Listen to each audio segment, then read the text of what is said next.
우리는 지난 2월 17일이죠. 로마서를 마지막으로 저와 함께 다뤘었습니다. 너무 오래됐죠. 6개월 정도 됐습니다. 그래서 그때 4장까지를 다 살폈기 때문에 오늘 5장이 들어간 겁니다. 어떻게 분석했는지 기억이 잘 안 나실 겁니다. 뭐 6개월이나 됐는데 뭐라고 말했나요? 질문하는 건 너무 솔직히 좀 무리하죠. 6개월이나 됐는데. 그렇기 때문에 오늘 복습을 좀 잠시 해드리도록 하겠습니다. 로마서가 어떻게 구조가 되어 있는지 한번 로마서 1장을 한번 보십시오. 로마서 1장을 보시면 처음 1절부터 15절까지가 인사말입니다. 그런데 그 인사말이라고 인사만 하는 게 아니라 뭐가 나오냐면 나는 너희에게 복음을 설명해 주기를 이렇게 원한다 하는 것을 밝힙니다. 가기 원하고 복음을 말하기 원하고 나는 복음을 부끄러워하지 않고 복음은 얼마나 놀라운 것인지를 얘기를 합니다. 그리고 16절부터 이제 복음에 대한 설명이 나옵니다. 그런데 16절부터 복음에 대한 설명이 뭐가 나오냐면 정죄부터 나옵니다. 너희가 죄인이다를 밝혀주는 것부터가 복음의 시작입니다. 그래서 16절부터 31절까지 뭐가 나옵니까?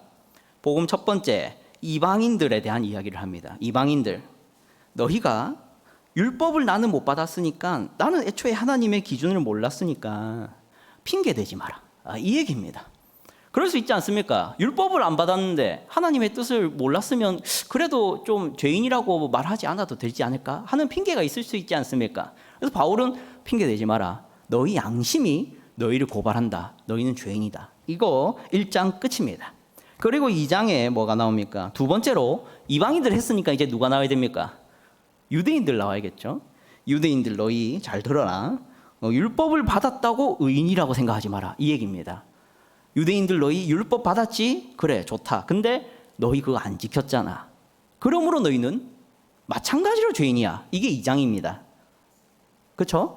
그럼 1장과 2장이 통틀어서 주제가 뭡니까? 너희들 다 죄인이야, 이겁니다. 그리고 3장 들어가면 이제 결론적으로 말합니다. 유대인이나 헬라인이나 다 죄인이다. 율법이 그걸 드러낸다. 자, 여기까지 얘기를 합니다. 그리고 3장에서 이어서 뭘 얘기합니까? 자, 봐봐라. 율법이 사람을 의롭게 하고 율법이 사람을 구원할 수 있더냐? 없다는 것을 우리가 구약 성경을 보면 안다, 이 얘기합니다. 그럼 율법은 뭐가 좋으냐? 죄를 드러낸다는 점에서 너무 좋은 것이다. 율법은 너희가 얼만큼 죄인인지, 너희가 얼만큼 하나님의 말씀을 지키길 싫어하는지를 끝없이 드러내주는 게 율법이다. 자, 그러면 우리가 어떻게 구원받지? 그러면 우리가 율법밖에 없는데 어떻게 구원받지? 예수가 왔다, 일로 연결되는 겁니다. 그래서 예수가 왔다. 그래서 이제 거기 몇 절이죠? 3장 21절 보십시오. 이제는 율법 외에 하나님의 한 의가 나타났으니 율법과 선지자들에게 증거를 받은 것이라 곧 예수 그리스도를 믿음으로 말미암아 모든 믿는 자에게 미치는 하나님의 의니 차별이 없느니라. 율법은 차별이 있었지만, 그렇죠? 율법은 잘 지키는 사람 구원하고 못 지키는 사람 구원 안 하고잖아요. 차별이 있죠. 예수를 믿음으로 구원받는 것은 차별이 없다, 이 얘기로 연결되는 겁니다. 그래서 3장이 그렇게 끝납니다. 예수 믿으면 구원받는다. 그럼 4장에 이제 들어가지 않습니까? 4장 보십시오. 4장은 무슨 얘기를 하는 거냐? 갑자기 아브라함 등장하지 않습니까?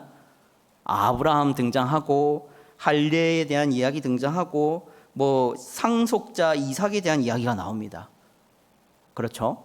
이 얘기 왜 하느냐? 그 3장에 말했지 않습니까? 예수를 믿음으로 우리가 의롭게 된다라는 것을 그냥 얘기를 하면 안 믿으니까 구약 성경에 증거가 있다 해서 아브라함 등장시키는 겁니다. 아브라함 등장하는 겁니다. 여러분, 아브라함 이야기는 다 아실 겁니다. 보시면은 아브라함이 있던 시대에 율법이 있었습니까? 없었습니까? 자, 여러분, 율법은 언제 주어지죠? 율법을 언제 하나님이 주셨습니까? 누구에게 주셨습니까? 뭐로 시작합니다?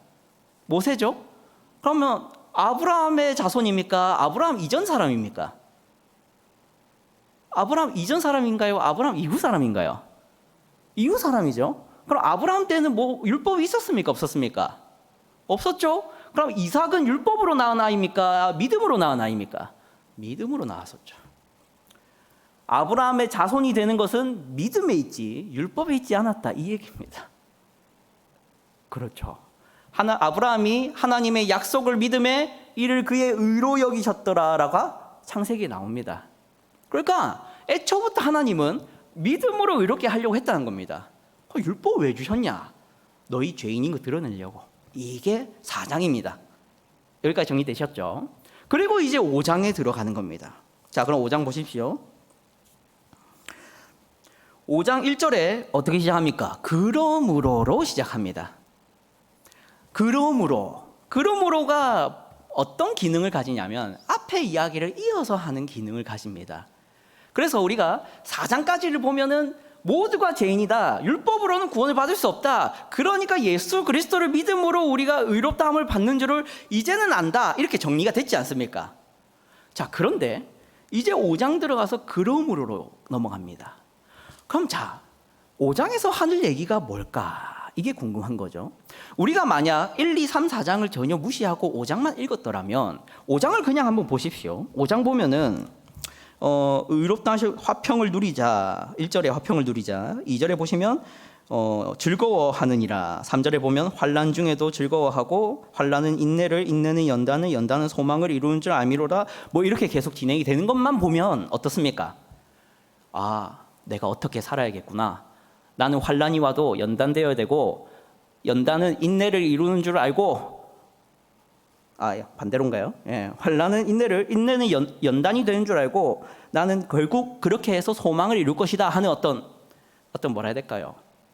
믿음으로 말미암는 구원이 아니라 이제는 어떤 성화를 얘기하는 것처럼 그냥 봅니다. 성화를 보는 것처럼. 오늘 설교 제목이 뭐냐면 구원 이후의 구원이라는 제목으로 설교를 하는데요. 자, 여기에 대해서 잠깐 설명하고 들어갈 부분이 배경이 있습니다. 어떤 배경이냐면 신학자들이 하는 일이 대부분 뭐냐면 어떤 학문적인 연구를 하는 건데, 가장 중요한 부분은 한국 교회를 어떤 평가하고 한국 교회를 문제를 지적하고 거기에 대한 대안을 제시해주고, 이런 연구들을 신학자들이 합니다. 그럼 신학자들은 기본적으로 한국 교회를 계속 비판하겠죠. 그럼 한국 교회를 보통 일반적으로 뭘로 비판을 이때까지 하냐면, 주주가 뭐냐면 한국 교회가 왜 이렇게 됐을까? 한국 교회는 왜 지금 이 모양일까? 그거는 이거다 하면서 어떤 이야기를 하냐면, 한국 교회는 예수 믿으면 장땡의 메시지만 전했기 때문에 성도들의 삶이 월등하지 않고 도덕적이지 않고 세상과 겨뤄서 항상 질 뿐이고 그랬다, 이런 평가를 일반적으로 모든 어떤 대부분의 논문을 보면 그런 식으로 한국 교회를 비판합니다. 한국 교회는 그 강단에서 선포되는 메시지가 항상 예수 믿고 천당, 예수 믿고 구원, 예수 믿고 행복, 이런 예수 믿으면 끝, 예수 믿으면 끝, 이런 식으로 말했기 때문에 삶이 구별되지 못하고 거룩하지 못했다, 이런 비판들을 합니다. 자, 그런데 제가 여기서 의문이 하나 있는 거죠. 어떤 한국 교회가 뭔가 잘못한 거는 저도 인정을 하겠습니다. 한국 교회에 문제가 있는 거 저도 알겠습니다. 그런데 여기서 한 가지 궁금한 거는, 정말로 한국 교회 강단이 예수, 천당, 불신, 지옥 이 정도 메시지밖에 전달을 안 했냐? 이게 질문입니다. 제가 옛날 설교들을 좀 많이 들어보는데요, 그런 설교들을 보면은 여러분은 저보다 훨씬 이전 한국 교회를 경험하셨을 테니까 기억하실 겁니다. 저는 책으로만 봤고요. 그 설교들을 들어보면 정말 많은 삶에 대한 교훈들이 없었지 않았습니다. 강단에서 맨날 예수 믿고 구원 이것만 전파하지 않았었습니다. 제 얘기가 맞나요? 여기 산 증인들을 앞에 두고 제가 뭔가 책으로 본 걸 얘기하기 좀 민망하긴 한데, 여러분 잘 아실 겁니다. 자, 이거 기억하시는지 한번 들어보십시오. 자, 여러분, 혼전 순결 중요합니다. 여러분, 혼전 순결 얼마나 중요한지 모릅니까? 우리는 하나님의 거룩한 백성입니다. 그러니까 결혼 전에는 관계 맺지 마세요. 이런 거 강단에서 선포 안 됐었습니까? 됐었습니다. 그리고요, 여러분 빛과 소금이 되십시오. 세상 가운데서 같아지지 마시고 세상과 구별되고 달아야 됩니다. 그래야 여러분은 빛이 되고 소금이 될 수 있습니다라는 설교 없었습니까? 있었습니다. 그리고 아내를 사랑하십시오. 남편을 존중하십시오라는 설교 없었습니까? 있었습니다. 그리고 부모를 공경하십시오. 주의를 성수하십시오. 돈은 악한 겁니다. 돈은 만악의 구원이니까 돈을 사랑하지 마십시오라는 설교 없었습니까? 있었죠. 정말로 구원받은 이후의 삶에 대한 설교가 없었습니까? 있었습니다. 그러니까 저는 이런 평가들에 동의를 못하는 거죠. 한국 교단은 예수 믿고 끝, 십자가 끝 이렇게 얘기하기 때문에 지금 성도들의 수준이 이렇게 낮은 것이다라는 신학자들의 비판에 저는 동의를 못하는 이유가 여기 있습니다. 그러면 제가 생각하는 답은 뭐냐? 오늘 로마서 5장을 제대로 이해를 못했기 때문이다라고 생각합니다. 여러분, 한국 교회는요 성화를 가르치지 않은 적이 없습니다. 문제는 뭐냐면 칭의와 성화를 따로 분리를 한 게 문제입니다. 그러므로가 없었습니다. 여러분, 그러므로는 뭐의 연결입니까? 4장의 연결이죠. 4장에 말하는 게 뭡니까? 4장 맨 마지막 절 봅시다. 여러분 4장 맨 마지막 절 23절부터 25절 한번 보십시오. 제가 읽어드리겠습니다. 그에게 의로 여겨졌다 기록된 것은 아브라함만을 위한 것이 아니요 의로 여기심을 받을 우리도 위함이니 곧 예수 우리 주를 죽은 자 가운데서 살리신 이를 믿는 자니라. 예수는 우리가 범죄한 것 때문에 내줌이 되고 또한 우리를 의롭다 하시기 위하여 살아나셨느니라. 23절부터 25절이 말하는 게 뭡니까? 믿음으로 의롭게 된다, 이겁니다. 아브라함처럼 우리도 믿음으로 의롭게 된다, 이걸 믿어라, 이 얘기입니다. 그리고 그러므로 하고 성화가 나왔습니다. 무슨 말입니까? 연결이라는 겁니다. 칭의는 성화입니다. 성화는 칭의입니다. 칭의 따르고 성화 따로 없습니다.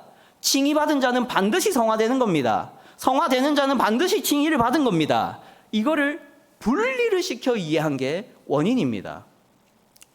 여러분들 보십시오. 우리가 정말로 믿음, 참 믿음으로 의롭다함을 받은 백성이면 반드시 구원받은 삶을 살게 되어 있다가 5장입니다. 그러므로가 그런 의미입니다. 그러면 자, 여기서 질문이죠. 내가 반드시 성화의 삶을 안 살면요, 1장부터 4장이 아닌 겁니다. 다르게 말해볼까요? 의롭다함을 받은 게 아닌 겁니다. 이거를 한국 교회는 안 했습니다. 의로운 삶을 안 사는 성도가 있습니다. 근데 그 사람의 구원을 의심해 주지 않았습니다. 괜찮을 거라고 했습니다. 절대 구별된 삶을 안 사는 직분자가 있습니다. 그래도 아무도 비판하지 않았습니다. 왜요? 서로 민망한 상황이 벌어질까 봐. 당신은 의롭다함을 받은 거 아닌 것 같습니다라는 말을 안 해줬습니다. 그게 원인입니다.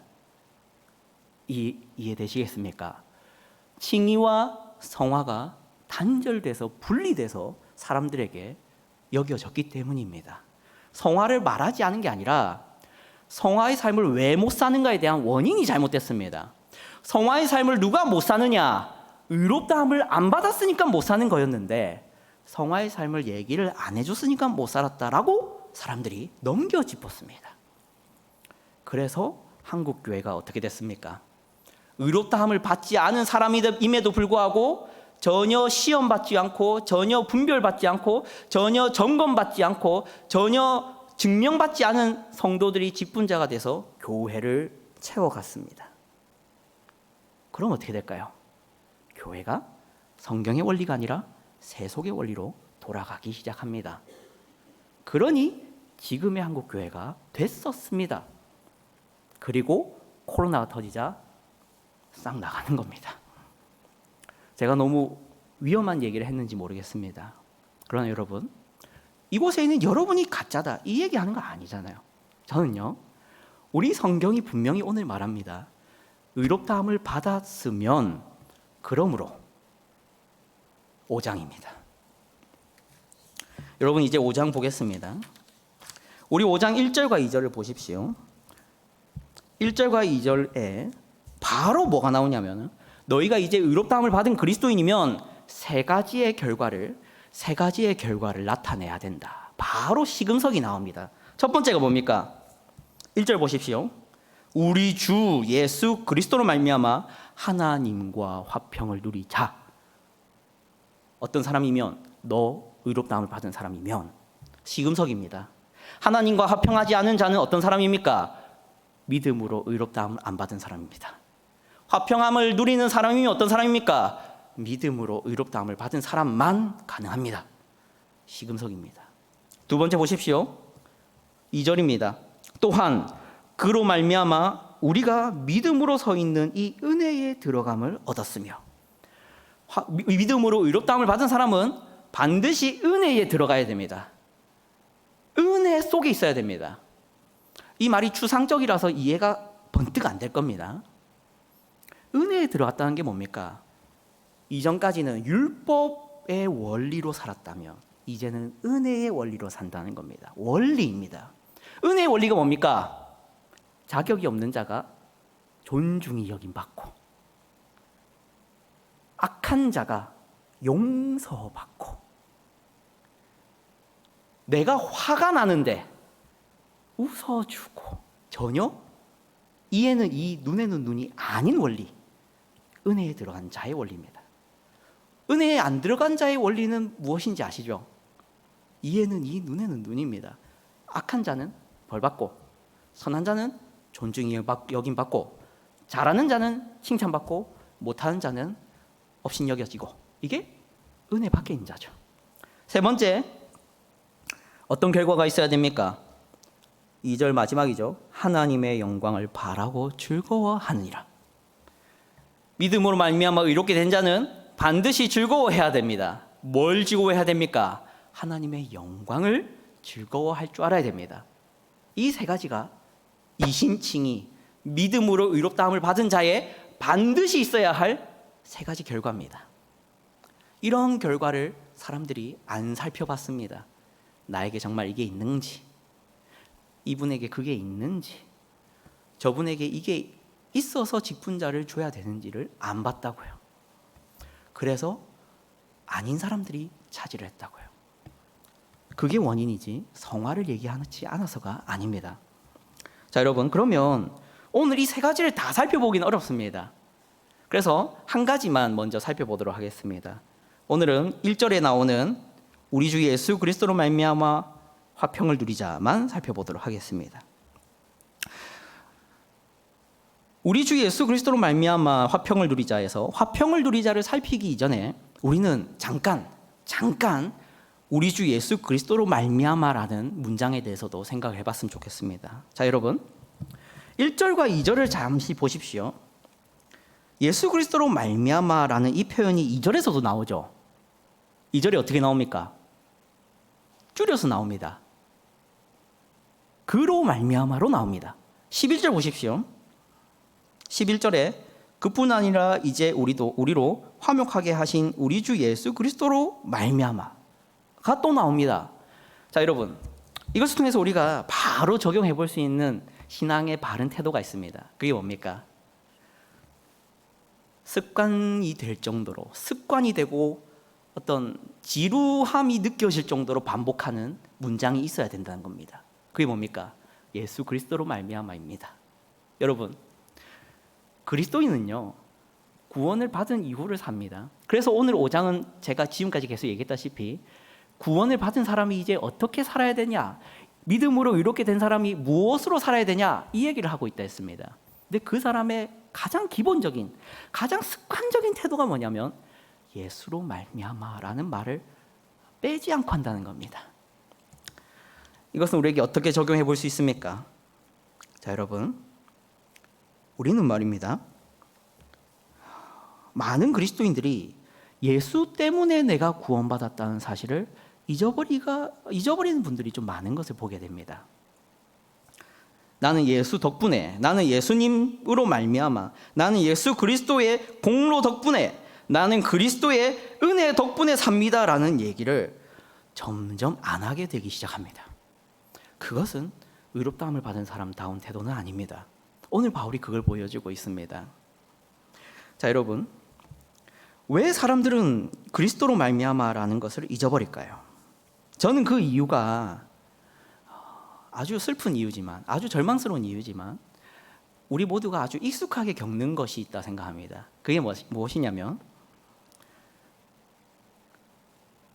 구원받은 이후의 삶은 뭔가 나의 의지와 노력과 나의 심리와 나의 환경과 나의 지식으로 좌우되는 것처럼 느껴집니다. 아닌가요? 구원을 받을 때까지는 믿음으로 받는 것 같죠.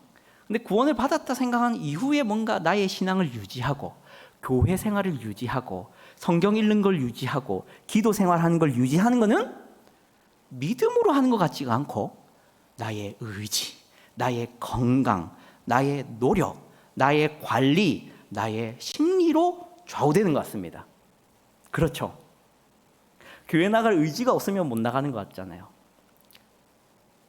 교회 나갈 심리 상태가 아니면 안 나가고 싶은 것 같잖아요. 다 나의 뭔가 이유 때문에 안 하는 것 같습니다. 그리고 나의 뭔가 이유 때문에 하는 것 같습니다. 그래서 예수로 말미암아라는 문장이 어떻게 바뀝니까? 나로 말미암아로 바뀌기 시작합니다. 내가 믿었고, 내가 기도하는 거고, 내가 찬양하는 거고, 내가 예배를 드리는 거고, 내가 하나님을 찾는 거고의 문장으로 바뀌기 시작합니다. 근데 그거는 내가 애초에 어떻게 구원받는지를 까먹은 사람입니다. 여러분, 1장부터 4장까지 우리가 어떻게 구원받는다고 말했습니까? 예수 그리스도의 죽음을 믿는 믿음으로 구원을 받는다고 했지 않습니까? 그런 우리가 이제 와서 내가 하는 것이다 라는 차원으로 넘어가면 아주 심각한 신앙생활이 시작됩니다. 무너집니다. 그런데 여러분, 내가 신앙생활을 유지한다는 게 왜 해악이 될까요?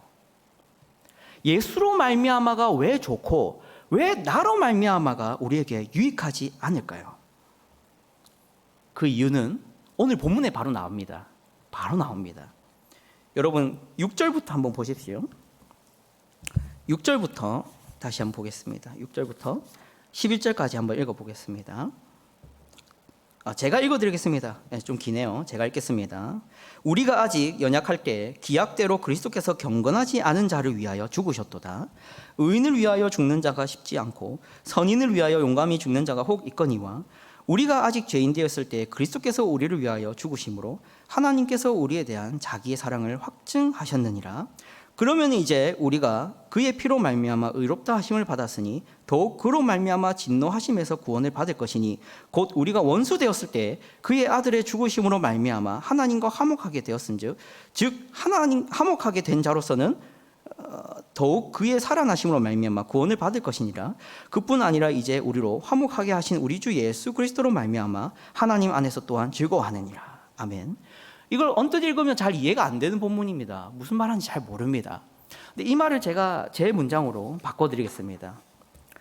부모가 불효자라도 자식이라는 이유만으로 자식 대우를 했는데 그 자식이 이제는 효자가 돼서 효를 다하는데 그 자식을 위하지 않을 부모가 어디 있느냐?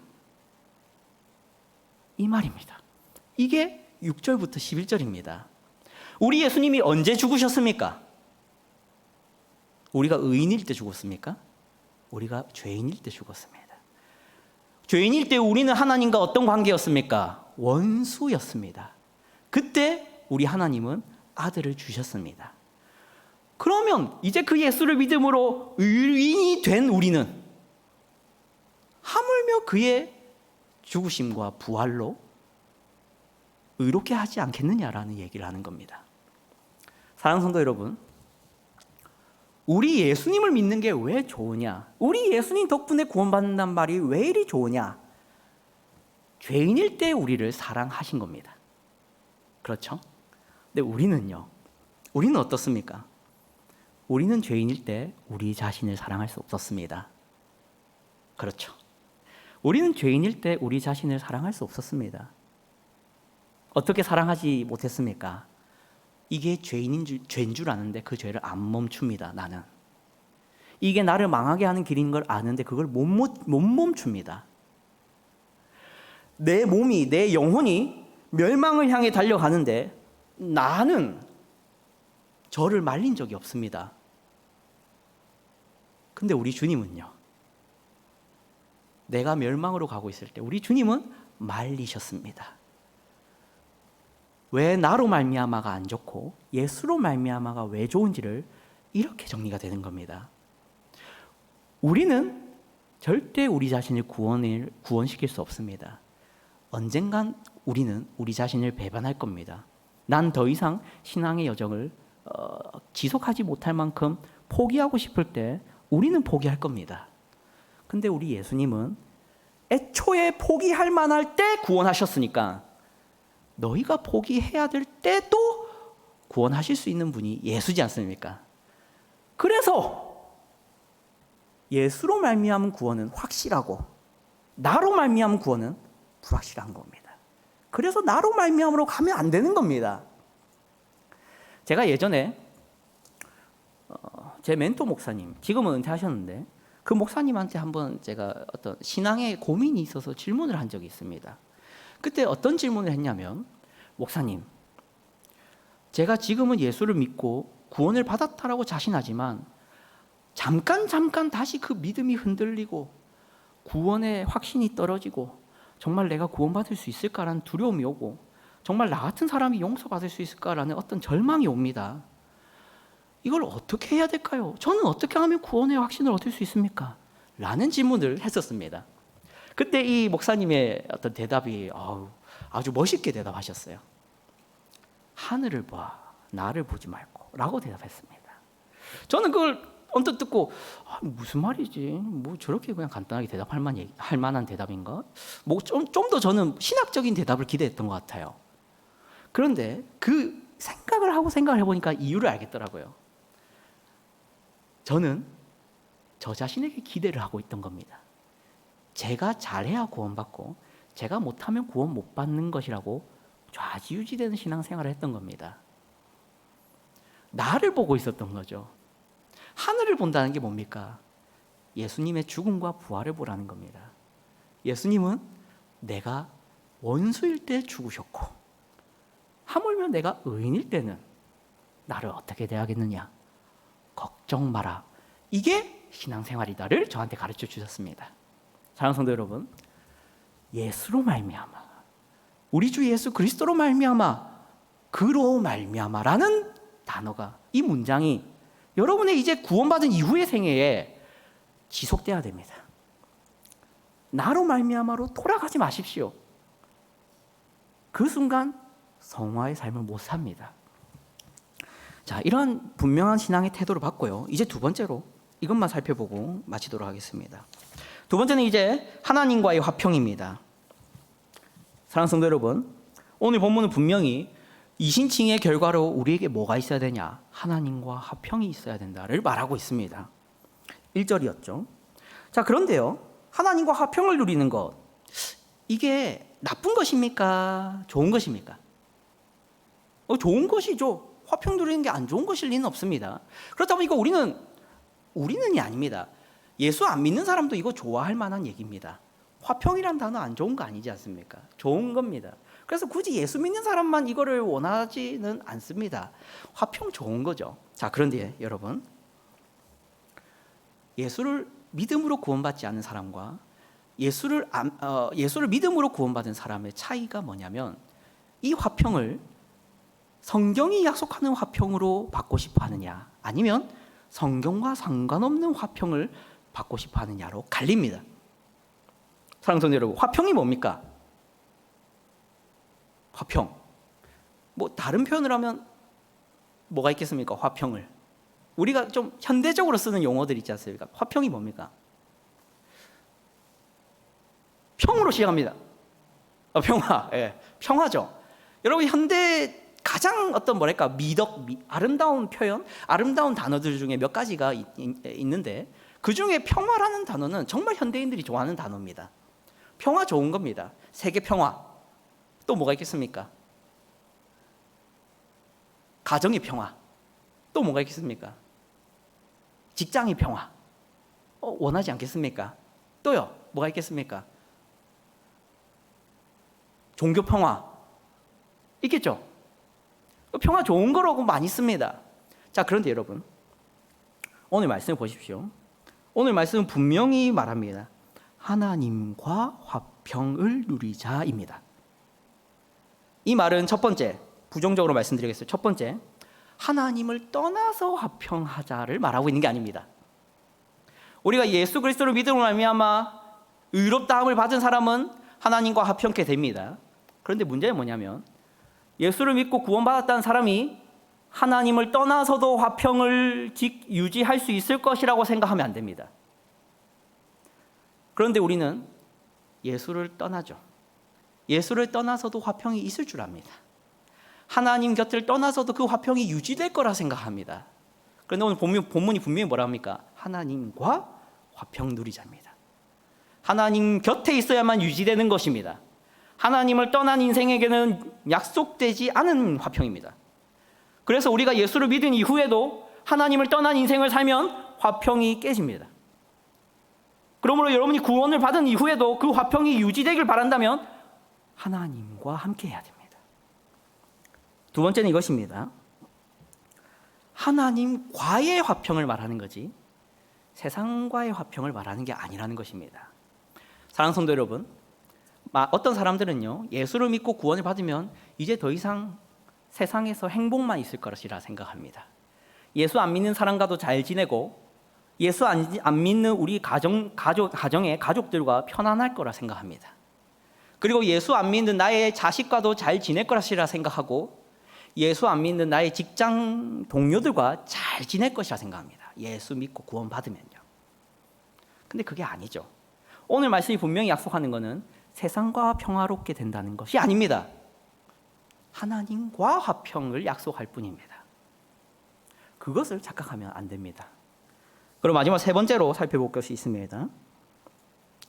하나님과 같이 되는 게 아니라는 겁니다. 하나님의 화평을 얻는 게 아니라 하나님과 화평이지 않습니까? 그런데 우리는 착각하면 이렇게 읽을 수 있는 거죠. 하나님의 화평이 나에게 주어지는 것처럼 착각할 수 있는 겁니다. 그런데 하나님의 화평은 아무도 그를 건드릴 수 없는 화평입니다. 그런데 우리는요, 건드림 당합니다. 그렇죠? 예수 믿고 나서도 친구가 건드립니다. 예수 믿고 나서도 가족이 건드립니다. 예수 믿고 나서도 나를 전혀 관계없는 사람들이 괴롭힙니다. 예수를 믿고도 비즈니스 대상이 건드립니다. 예수를 믿고도 이 국가가 나를 건드립니다. 그 화평이 아닙니다. 우리는 여전히 환난 가운데 있습니다. 3절을 보십시오. 3절 다 함께 읽어보겠습니다. 시작. 다만 이뿐 아니라 우리가 환난 중에도 즐거워하나니 이는 환난은 인내를. 사도 바울은 우리가 환난을 겪지 않을 것이라고 말한 적이 없습니다. 3절이 뭐라 말합니까? 환난 당한다라고 분명히 잘라놓고 말합니다. 우리는 환난 당합니다. 그 1절에 말하는 그 화평이 이 3절에 말하는 환난을 없애지 못합니다. 우리는 환난 당합니다. 근데 3절이 말하는 게 그럼 뭐냐? 그 환난, 그 어려움을 어떻게 반응하고 어떻게 대응하는지가 달라집니다. 신자는 환난이 인내를 만들어냅니다. 신자는 환난이 소망을 반드시 이룹니다. 안 믿는 사람들은요, 그게 보장이 안 됩니다. 이게 이신칭의를 받은 사람의 성화입니다. 이것을 아시고 여러분은 내가 이 놀라운 이 성화, 이 놀라운 성화, 이 놀라운 신앙의 월등한 삶을 살게 하는 그 가장 중요한 요인, 예수를 믿는 참 믿음, 예수 그리스도의 죽음과 부활에 대한 그 순결한 믿음, 그것을 다시 점검하고 다시 회복하고 다시 바로 세우는 것을 추구하시는 여러분 되시길 주님의 이름으로 축복합니다. 기도하겠습니다.